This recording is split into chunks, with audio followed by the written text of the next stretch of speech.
మనం అనుకుంటాం, ప్రభా ఎందుకయ్యా నాకు ఈ శ్రమ, ఎందుకయ్యా ఇంత కష్టము, ఎందుకయ్యా ఇంత పోరాటము అని మనం అనుకుంటాం. నీ కష్టాలు వెనుక ఉన్న దేవుని ఉద్దేశం ఏంటంటే దేవుడు మహిమపరచబడాలి. హల్లెలూయా. దేవుడు మహిమపరచబడడానికి ఒక పాత్ర కావాలి. ఆ పాత్ర ఎవరో తెలుసా? సంఘములో చేర్చబడిన మీరు.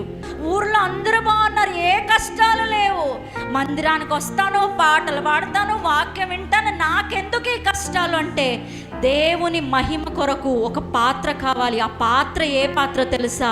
సంఘములో చేర్చబడిన పాత్ర. మనకి వేదన వచ్చినా అది తాత్కాలికమే. ఏంటి చెప్పండి? తాత్కాలిక. కొంచెం శ్రమ పడుతున్నట్టు మనకు ఉంటుంది, బాధ కలుగుతుంది మనసులో. బయట అందరూ బాగున్నారు, అందరు హ్యాపీగా ఉన్నారు, మా ఇంట్లో ఒక విషాదం, మా ఇంట్లో సమస్య.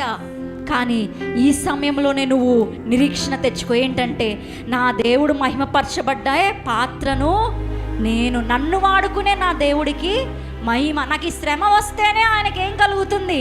మహిమ కలుగుతుంది. హల్లెలూయా. యేసుని వెంబడించే గుంపులో చేర్చబడిన వారు ఎవరంటే దేవుని మహిమకు పాత్రులు. దేవుని మహిమ ప్రత్యక్షపరచబడడానికి ఒక పాత్ర ఎవరంటే ఇక్కడ ఉన్న మనం అందరము. హల్లెలూయా.